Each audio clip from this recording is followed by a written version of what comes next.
आज का बाइबल का वचन इसिकल का ग्रंथ अध्याय 34 वचन 1 से 11 और आज के सुसमाचार सन्मति के अनुसार अध्याय 20 वचन 1 से 16। इसिकल का ग्रंथ अध्याय 34 वचन 1 से 11।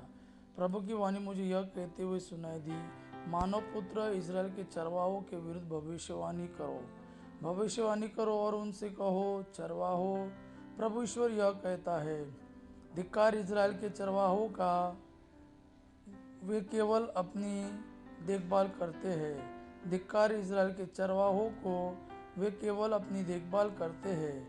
क्या चरवाहों को झुंड की देखभाल नहीं करनी चाहिए?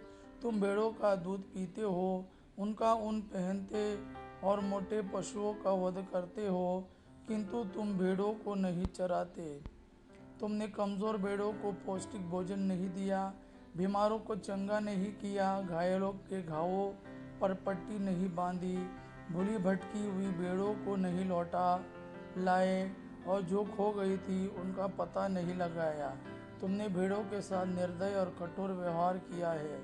वे बिखर गई क्योंकि उनको चराने वाला कोई नहीं रहा और वे बनेले पशुओं का शिकार बन गई।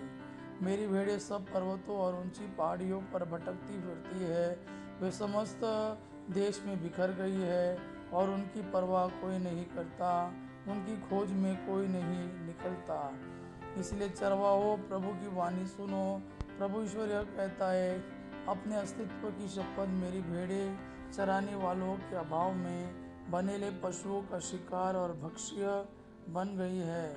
मेरे चरवाहों ने भेड़ों की परवाह नहीं की, उन्होंने भेड़ों की नहीं बल्कि अपनी देखभाल की है। इसलिए चरवाहो, प्रभु की वाणी सुनो। प्रभु यह कहता है, मैं उन चरवाहों का विरोधी बन गया, क्योंकि प्रभु ईश्वर यह कहता है, मैं स्वयं अपनी भेड़ों की सुध लूँगा और उनकी देखभाल करूँगा। आज का सुसमाचार सन्मति के अनुसार अध्याय 20 वचन 1 से 16। स्वर्ग का राज्य उस भूमिधर के सदृश है जो अपनी दाखबारी में मजदूरों को लगाने के लिए बहुत सवेरे घर से निकला। उसने मजदूरों के साथ 1 दिनार का रोजाना तय किया और उन्हें अपनी दाखबारी भेजा। लगभग पहले पहर वह बाहर निकला और उसने दूसरों को चौक में बेकार खड़ा देखकर कहा, तुम लोग भी मेरी दाखबारी जाओ, मैं तुम्हें उचित मजदूरी दे दूंगा। और वे वहां गए। लगभग दूसरे और तीसरे पहर भी उसने बाहर निकलकर ऐसा ही किया। वह 1 घंटा दिन रहे, फिर बाहर निकला और वहां दूसरों को खड़ा देखकर उनसे बोला, तुम लोग यहाँ दिन भर क्यों बेकार खड़े हो? उन्होंने उत्तर दिया, इसलिए कि किसी ने हमें मजदूरी में नहीं लगाया। उसने उनसे कहा, तुम लोग भी मेरी दाखबारी जाओ। संध्या होने पर दाखबारी के मालिक ने अपने कारिंदों से कहा, मजदूरों को बुलाओ, बाद में आने वालों से लेकर पहले आने वालों तक सबको मजदूरी दे दो। जब वे मजदूर आए जो 1 घंटा दिन रहे काम पर लगाए गए थे, तो उन्हें एक दिनार मिला। जब पहले मजदूर आए तो वे समझ रहे थे कि हमें अधिक मिलेगा, लेकिन उन्हें भी एक दिनार ही मिला।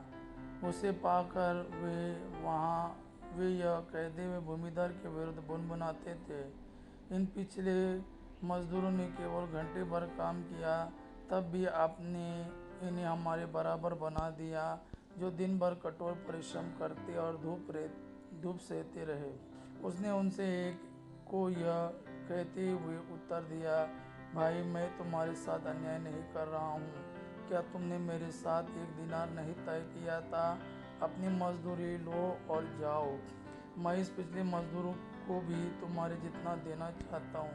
क्या मैं अपनी इच्छा के अनुसार अपनी संपत्ति का उपयोग नहीं कर सकता? तुम मेरी उदारता पर क्यों जलते हो? इस प्रकार जो पिछले हैं अगले हो जाएंगे और जो अगले हैं पिछले हो जाएंगे। यह प्रभु का वाणी है। प्रभु को धन्यवाद। आपा पिता की महिमा और पुत्र यीशु का प्रेम आप पर सदा सर्वदा बना रहे। आमीन।